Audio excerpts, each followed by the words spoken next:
अल्हम्दुलिल्लाह अल्हम्दुलिल्लाह व कफ़ा व सलामुन अला इबादिहिल्लज़ीना इस्तफ़ा अम्मा बाद फ़अऊज़ु बिल्लाहि मिनश्शैतानिर रजीम बिस्मिल्लाहिर रहमानिर रहीम रब्बि इश्रह ली सदरी व यस्सिर ली अमरी वहलुल उक़दतम मिन लिसानी यफ़क़हू क़ौली सदक़ल्लाहुल अज़ीम। मौजूद ख़ातिन हज़रात, गुज़श्ता तकरीबन 1-1.5 माह से पूरी दुनिया के अंदर जो चीज़ मौज़ूए गुफ्तगू है वो अफ़गानिस्तान में तालिबान की फ़तह है और अमेरिका की शिकस्त। ये हैरानकुन वाक़या है कि 1400 साल की तारीख़ में जंग कादसिया के बाद अगर मुस्लिम उम्मा में बहैसियत मजमूई उम्मत के कोई फ़तह नसीब हुई है तो वो तालिबान की फ़तह थी कि जो पूरे आलम कुफ्र के ऊपर फ़तह थी। कभी ऐसा नहीं हुआ कि पूरे का पूरा आलम कुफ्र एक साथ इकट्ठा होके अपनी तमाम तर टेक्नोलॉजी और माइट के साथ आए और सिर्फ 50-60 हज़ार के तालिबान जिनके साथ उम्मत मुसलमा भी मौजूद ना हो तो वो उनको शिकस्त दे दें। मेरा ख़्याल ये है कि इसकी खुशी शायद इसलिए नहीं मनाई गई कि अल्लाह तबारक व तआला उस उम्मत को ये खुशी मनाने का, जिसे कहते हैं, नसीब ही नहीं करना चाहता कि जिसने इनका साथ नहीं दिया था। 2001 में जब 9/11 हुआ था और पूरी दुनिया की कौमें टूट पड़ी थीं तो मराकश से लेकर ब्रुनाई तक एक भी मुसलमान मुल्क ऐसा नहीं था जो ये कहता हो कि हम तालिबान के साथ हैं। कोई एक मुल्क, पाकिस्तान हो, ईरान हो, तुर्की हो, सऊदी अरब हो, मलेशिया हो, इंडोनेशिया हो, मिस्र हो, लेबनान हो, कोई शख्स ऐसा नहीं था जो समझता था कि ये तालिबान जो हैं कोई अक्ली काम कर रहे हैं।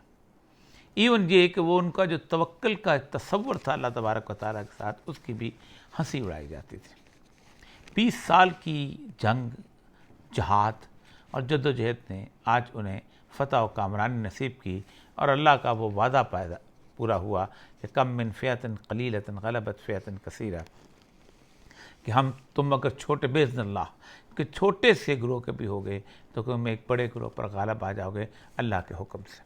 उसके बावजूद भी हमारे मौज़ूआत बिल्कुल मुख्तलिफ़ हैं और आज हम ये समझ रहे हैं कि उनके बरसदार आने के बाद हमारी जो आज़ादियाँ हैं, जो दीन से मुख्तलिफ हम ज़िंदगी गुजार रहे हैं, उस पर कैसे हमलावर हो जाएंगे लोग और कैसे हमारे यहाँ तब्दीलियाँ आएंगी, ये अलग मौजू है। लेकिन मैं आज बुनियादी तौर पर ये बताना चाहता हूँ और जिस पर गुफ्तगू करना चाहता हूँ वो ये है कि इस 1-1.5 महीने में जो दिबाचा लिखा गया है आने वाले दिनों का, उस दिबाचे का मंजरनामा क्या होने वाला है। अहादीस की कुतब और कुरान पाक के वो में दिए गए अल्लाह तबारक ताला के वो वादे जो हैं वो दलालत कर रहे हैं कि अब शायद वो वक्त बहुत करीब आ चुका है कि जब अल्लाह तबारक ताला का सय्यदुल अंबिया सल्लल्लाहु अलैहि वसल्लम के साथ वादा जो है कि हुवल्लज़ी अरसला रसूलहू बिल हुदा व दीनिल हक़्क़ि लियुज़हिरहू अला दीनि कुल्लिही व कफ़ा बिल्लाहि शहीदा, कि हमने आपके दरमियान एक रसूल को मबूस किया खुदा के साथ, हिदायत के साथ, और हम उसके दीन को एक दिन तमाम अदियान पर गालिब कर देंगे। दीन बुनियादी तौर पर लाइफस्टाइल को कहते हैं। इसका मतलब यह है कि इस वक्त जो यूरोप का, मगरब का लाइफस्टाइल हम पर लागू है, हमारा लाइफस्टाइल उन तमाम लाइफस्टाइल पर गालिब आ जाएगा। लेकिन उसके लिए हमें एक बहुत बड़े प्रोसेस से गुजरना है कि जिस प्रोसेस के एक एक लम्हे की डिटेल जो है, तफसील जो है, रसूलुल्लाह सल्लल्लाहु अलैहि वसल्लम ने हमारे सामने पेश कर दी। और वो इतना बड़ा बाब है अहादीस का कि 3-3.5 हज़ार से भी ज़्यादा अहादीस बनती हैं, जिनमें हर हदीस की किताब का बाब फ़ितन मौजूद है और उसके साथ साथ नईम बिन हम्माद की अपनी किताब मौजूद है और लोगों ने भी बहुत सारी अहादीस के मजमूए जो हैं फ़ितन के हिसाब से और आखिर ज़मान के हिसाब से इकट्ठे किए हुए। तालिबान का वहाँ पर आना, खुरासान का, जिसे कदीमी खुरासान कहते हैं, जो दरियाए एमू से लेके पाकिस्तान के दरियाए सिंध तक है, उस खुरासान को एक मुज्तमे होकर खड़ा होना, ये असल में उस आने वाले वक्त की तैयारियों की तकमील की अलामत है। और तैयारियों की जो तकमील है वो बुनियादी तौर पर इसलिए होगी कि आखिरी जंग जो कि मलमतुल कुबरा है, उसका हरावल दस्ता जो है वो यही लोग होंगे। इस वक्त हमने 1 महीना अफ़गानिस्तान पर गुफ्तगू की, लेकिन हमने बाकी तमाम इलाकों को मुकम्मल तौर पर, जिसे कहते हैं, पसे पुश डाल दिया, क्योंकि हम तालिबान के हवाले से बात कर रहे थे। जबकि वो इलाका जहाँ पे असल जंग बर्पा होनी है, शाम का इलाका, इराक़ का इलाका, यमन का इलाका, हिजाज़ का इलाका और ख़ास तौर पर फ़लस्तीन का इलाका जो है, जिसमें ये जंग आखिरी आनी है, वो अपने तमाम तर मामलात के अंदर वैसे ही आग उगल रहा है। और वो जो रसूलुल्लाह सल्लल्लाहु अलैहि वसल्लम की हदीस हैं, उसके मुताबिक 3 इलाकों की मामलात जो हैं वो काफ़ी हद तक वो उस अरसे से गुज़र चुके हैं। मतलब आपने फरमाया कि इराक़ जो है इसको चमड़े की तरह रगड़ा जाएगा। चमड़े की तरह रगड़ा जा चुका। कौन सा शहर है जहाँ इराक़ पर 2003 से लेके अब तक जुल्म और बर्बरियत का बाजार ना गर्म किया गया हो। आपने फरमाया शाम को बाल की तरह चीरा जाएगा।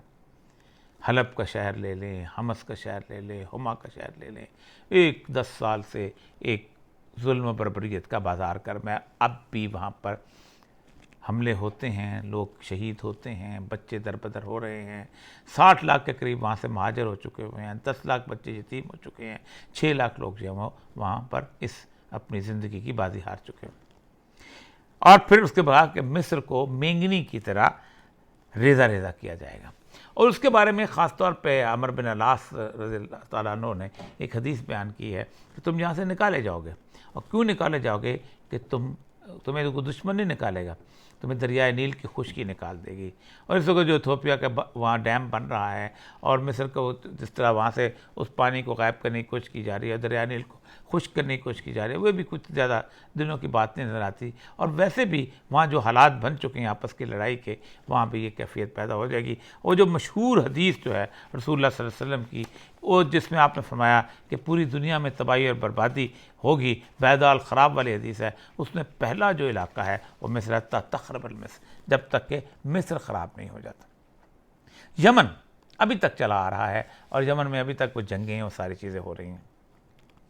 हिजाज़ के अंदर एक तब्दीली का आलम है और ये पहली दफ़ा मुस्लिम उम्मा के 1400 साल के दौर के अंदर हुआ है कि जिस खाना काबा से जाके हम समझते थे कि उसके पर्दों से लिपट के हमसे बलाएं दूर होती हैं, जिसकी पहली दफ़ा जिस पे आँख पड़े तो हमारी दुआएं कबूल होती हैं, जहाँ पर दज्जाल को घुसने का कोई चारा नहीं है, हुक्म दे दिया कि नहीं घुसेगा, मदीना में नहीं घुसेगा। जिस जगह से हमें आफियत नसीब होती थी वहाँ पर ख़ास तौर पे कोरोना का खौफ मुसल्लत किया गया और वीरान कर दिया गया। रसूलुल्लाह सल्लल्लाहु अलैहि वसल्लम ने हज के बंद होने की पेशगोई की थी। वर्चुअली हज तो बंद हो चुका हुआ है, अब वो सिर्फ एक छोटा सा, जिसे कहते हैं, एक इवेंट रह गया है ताकि हमने उसको कंटिन्यू करना है, वरना मुसलमाना ने आलम को किसी तौर पर वहाँ उस तरह हज की इजाज़त नहीं है। मुकाबले पे मुसलमानों के हर शहर में कई लाख के मजमे आज भी मुनक़िद होते हैं। इवन यूरोप के शहरों में फुटबॉल के मैच लोगों ने इस तरह देखे हैं कि जैसे चौक दर चौक शामिल होकर देखे गए। लेकिन किसी शख्स ने आंसुओं से रो रो कर ये दरख्वास्त नहीं की कि हमें खाना काबा में दरवाज़े खोलो, हम अल्लाह से जाके माफ़ी इस्तग़फ़ार चाहते हैं। यही वजह है कि वो मशहूर हदीस जो कि तबूक के ज़माने में जो आपने एक चमड़े के खैमे के नीचे आपने बयान की थी कि तुम 6 अलामतें होंगी, उनमें से एक अलामत जो आपने बताई थी कि जानवरों को जैसे गर्दन पे वो एक बीमारी होती है, उस तरह की बीमारी आएगी और वो हम पे आई हुई है और अब वो शक्लें बदल रही है। पहली शक्ल में हमने कोई इस्तग़फ़ार नहीं किया, ख़त्म, दूसरी आ गई, दूसरी में नहीं किया, तीसरी आ गई, अब आइंदा और कैसे आएगी ये पे चलता चला आ रहा है। लेकिन जो चीज़ अब होने वाली है, क्योंकि खुरासान अब मुज्तमे हो गया, जिस दिन तालिबान की हुकूमत वहाँ कायम हुई, और ये कुछ ज़्यादा दिन की दूर नहीं, 2-3 चीज़ें ऐसी हैं जो फौरी तौर पे मेरा अंदाज़ा है कि होने वाली हैं। एक तो ये है कि जो आपका मदीना तैयबा है, सैयद अंबिया सल्लल्लाहु अलैहि वसल्लम का शहर, इसकी वीरानी कैसे होगी, ये बहुत अहम तरीन सवाल है। क्योंकि यरूशलेम तो वहाँ पर आबाद होना शुरू हो जाएगा और हो भी क्या है, और वहाँ पर आप इस वक्त जो है उसको एक आलमी हुकूमत के एक मरकज़ के तौर पर इस्टेब्लिश किया जा रहा है। यहाँ पर कौन आएगा? क्या है यहूदी वहाँ से उठ के आएंगे? नहीं। यहाँ पर सबसे पहले बात ये होगी कि जो रसूलुल्लाह सल्लल्लाहु अलैहि वसल्लम ने फरमाया कि एक बादशाह के मरने के ऊपर फसाद शुरू होगा और फसाद बहुत बढ़ जाएगा और उस फसाद वो फसाद फैल जाएगा। ज़ाहिर बात है किसी भी वक्त ये बादशाह या खलीफा जो भी है उसकी ख़ास तौर पर अलामत यही है कि वो जो अरब के जज़ीरा नुमा अरब में होगा। इस कैफियत के अंदर कौन है इस वक्त जो हिजाज आ सकेगा? वो सिर्फ यमन की फ़ौजें आ सकेंगे और मदीना पे अगर पहुंच गए, यमन के लोग पहुंच गए या बाकी पहुंच, तो ज़ाहिर बात है उस इलाके के ऊपर हमला आवर इस वक्त और कोई नहीं है। हिजाज के इलाके के ऊपर या अरब के इलाके के ऊपर सिर्फ यमन की अफवाज जो हैं, यमन के जो हूसी कबाइल हैं वो, और ये कोई नई बात नहीं है।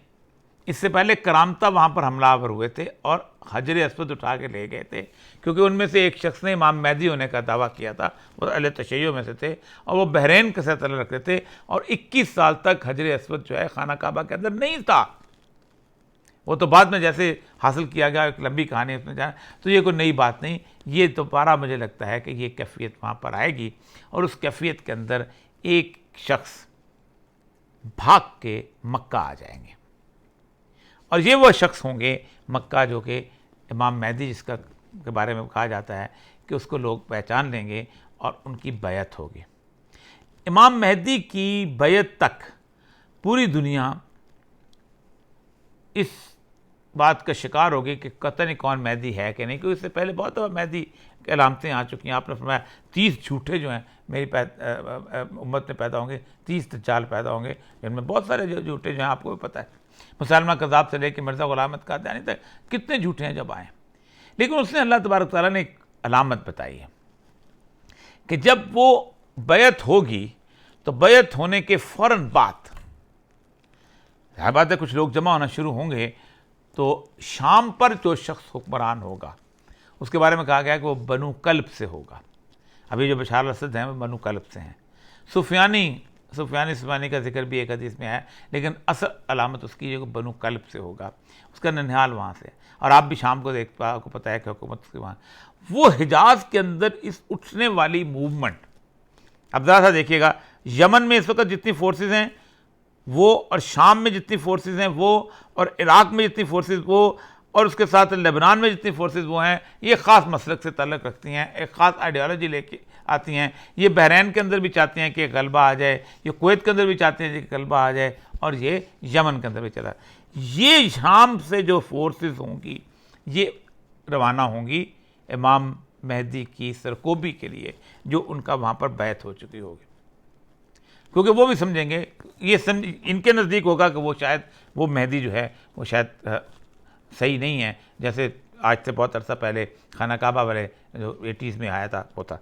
तो वो जब फोर्सेस वहाँ से चलेंगी तो रसूलुल्लाह की हदीस के मुताबिक मक्का और मदीना के दरमियान एक मकाम है बैज़ा का। उस बैज़ा के मकाम पे वो फ़ौज जो है वो धंसा दी जाएगी ज़मीन के अंदर। ये वाहिद अलामत है जो तमाम कुतुब हदीस में इमाम मेहदी की आमद के साथ वाबस्ता है। जैसे ही लश्कर धंसेगा आप हैरान होंगे कि फ़ौरन उम्मत मुस्लिमा को अंदाज़ा हो जाएगा कि अब मेहदी आ गया। तो आप सल्लल्लाहु अलैहि वसल्लम फिर खुरासान से काले झंडे, वो उस वक्त होगा जब काले झंडे निकलेंगे, काले झंडे, क्योंकि उससे पहले पहली दफ़ा काले झंडे निकल चुके, ठीक। अब मुस्लिम खुरासानी के भी निकले, काले झंडे इमाम मेहदी की नुसरत के लिए वहाँ पहुँचेंगे और वो वहाँ पर होंगे। और ये वो काले झंडे होंगे कि जो फिर आखिर में कहा गया कि एलिया में गाड़ दिए जाएंगे। ये झंडे इमाम मेहदी को लेके आगे बढ़ेंगे और फिर शाम जो है उसके दमिश्क के आसपास एक शहर है गौता, वहाँ पर उनका खैमा लगा दिया जाएगा, वहाँ पर वो क़याम करेंगे, वहाँ उनका GHQ होगा, वहाँ उनका हेडक्वार्टर होगा। आगे फिर इस सूरत हाल जो है वो बड़ी जंग की तरफ आएगी। मैं समझता हूँ कि अगला कुछ अरसा जो है जैसे ही तालिबान की हुकूमत वहाँ इस्टेब्लिश होती है, क्योंकि फिर उसके बाद इस खुरासान के लोगों ने आगे जाना है और आगे जाके उस इलाके की तरफ बढ़ना है।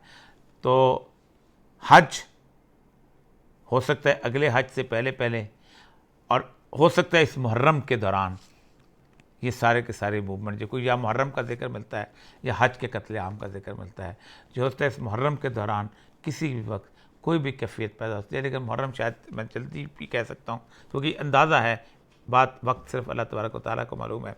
अगर मुहर्रम तक तालिबान की हुकूमत कायम हो गई, मुकम्मल वहाँ पर इस्टेब्लिश हो गया तो शायद वहाँ हो जाए, वरना अगले हज से पहले पहले ये सारे का सारा मामला जो है बनता हुआ उस तरफ लेके चला जाएगा। और 2022 जो है मुझे लगता है ये ऐसा साल है कि जिस साल के अंदर वो हदीस पूरी हो जाएगी कि अरबों की शामत आने वाली है, वैलुल लिल अरब, इतनी बड़ी शामत आने वाली है। इसके आप सल्लल्लाहु अलैहि वसल्लम के हदीस के मुताबिक सैयदा आयशा से कहा सबसे पहले जो लोग जो हैं वो मुझे मिलेंगे आके, और उसके बाद क्योंकि वो तो तुम्हारी कौम होगी जो पहले आके मिलेंगे। फरमाया एक और चीज़ कि एक जूती पड़ी होगी, एक औरत उसको देखेगी कि एक कुरैशी की जूती है, लेकिन कुरैशी दुनिया पे मौजूद नहीं होगा। और दूसरी ख़राबी जो है वो दूसरी जो है शामत जो है वो पाकिस्तान वालों की लगता है आने वाली है, क्योंकि इस हदीस की बाकी चीज़ें पूरी हो चुकी हुई हैं, ये चीज़ें नहीं पूरी हुई। आप ख़राब सिंध मिनल हिंद व ख़राब अल हिंद मिनल सीन के हिंद की ख़राबी जो है ही वो चीन से होगी, और सिंध जो है जिसमें हम रहते हैं इसकी ख़राबी जो है वो हिंद से होगी। दोनों को सज़ा मिलने वाली है।